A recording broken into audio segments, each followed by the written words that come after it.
তো গাইজ আজি লৈ আহিছোঁ Hyundai Grand i10 diesel variant হয়। এইখন 04 ৰেজিষ্ট্ৰেশ্যন হয়। গাড়ীখন খুব ধুনীয়া হৈ আছে। আফটাৰ মাৰ্কেট এল হুইল লাগি আছে, LCD বেক কেমেৰা চব লাগি আছে। আপোনালোকক দেখাই দিছোঁ মই। গাড়ীখন খুব ধুনীয়া হৈ আছে।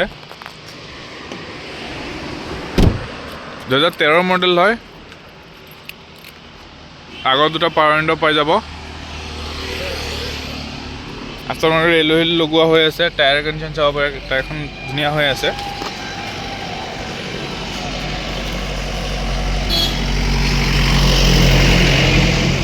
কোনোবাই যদি ল'ম বুলি ভাবিছে আমাৰ স্ক্ৰীণত থকা নাম্বাৰটোত কণ্টেক্ট কৰিলে হ'ল। মাত্ৰ 2,20,000 দিয়া হ'ব। অল পেপাৰ ইনক্লুড থাকিব আৰু এটা ছাৰ্ভিচিং ফ্ৰী থাকিব। তো থেংক ইউ। কোনোবাই ইণ্টাৰেষ্টেড হ'লে আমাক জনাব আৰু চেনেলটো ফ'ল' কৰি ল'ব, লাইক কমেণ্ট শ্বেয়াৰ কৰি দিব। Thank U.